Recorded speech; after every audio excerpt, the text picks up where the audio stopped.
Hello, boys and girls. Welcome to Mrs. Bandu's Math Movies. This is a Course 2 lesson for my 4th period class, Chapter 3, Section 2, Adding and Subtracting Fractions. So that's what we're going to be working on here. Our key concept is adding and subtracting fractions. You can use models to add or subtract fractions with different denominators. So we have 1/4 plus 1/3 equals 7/12.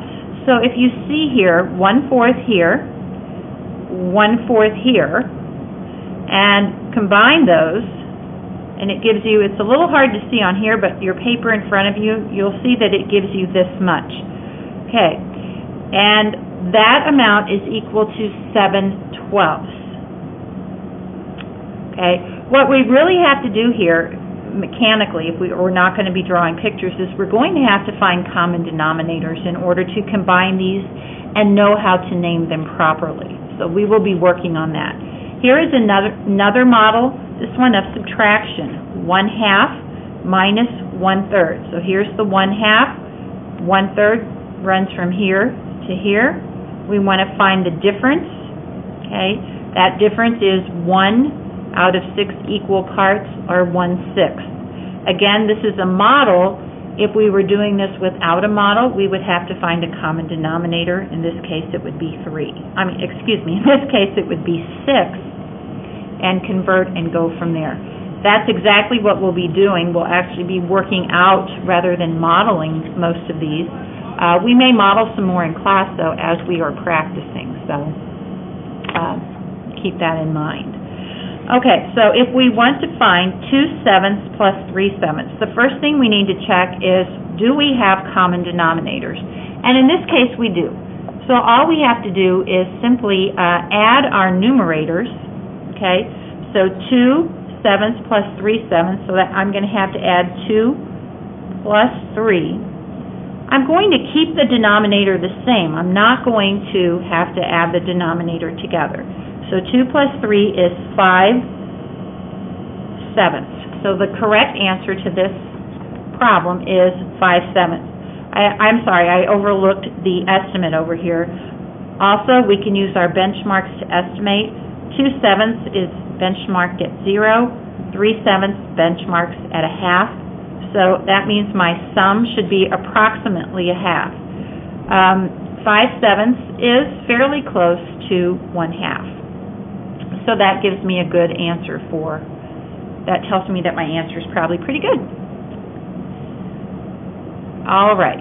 Now, if you have different denominators, we want to add 5/9 and 1/6. So again, we can estimate using the benchmarks. 5/9 is very close to 1/2. 1/6 is close to 0. So we find that our answer should be pretty close to 1/2. Again, it could be a little more, it could be a little less, but we're going to have a fairly, the answer is going to be fairly close to 1/2.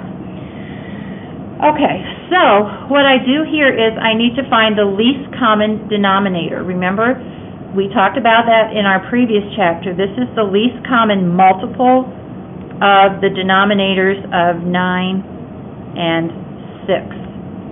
Okay? You can find that by listing multiples. So 9 times 1 is 9, 9 times 2 is 18, 9 times 3 is 27, excuse me, I wrote a 3 there, and so on. 6 times 1 is 6, times 2 is 12, times 3 is 18. Okay, so I find my least common denominator to be 18. Okay, so 5 times 2 is 10, 9 times 2 is 18. The next one, 1/6, 1 times 3, well actually I should do the, not 3. I should do the bottom number first. 6 times 3 is 18. Then that tells me I should be multiplying by 3 on the top because I have to have that common denominator. And 1 times 3 is 3. When I add my numerators, 10 plus 3 is 13. My denominator remains at 18. And then I simplify if I need to. In this case, 13 is prime and doesn't go into 18, so I don't need to simplify any further. Again, although that's a little bit more, 13/18 is a little more than a half, it's still in a reasonable ballpark of being around a half. So that tells us that our answer has a pretty good chance of being correct. Okay. All right. Let's go to our next question, or our next example. Number 3. It says a carpenter begins with a board that is 3/4 of an inch thick. She removes 1/16 of an inch from its thickness. How thick is the board now? Okay, so again, we're going to use an estimate. Here, rather than benchmarking 3/4, they left it at 3/4, which is okay. The benchmark for 1/16 is 0. So we're going to find out that we're not going to be removing that much. So even my final answer here is going to be very close to 3/4. Okay, so again, since I'm subtracting, I need a common denominator. So the least common denominator for 4 and 16 happens to be 16, because I know that 4 times 4 is 16. That way I don't have to change my fraction, one of them. 3 times 4 is 12. So I have 12/16 minus 1/16. That leaves me with 11/16.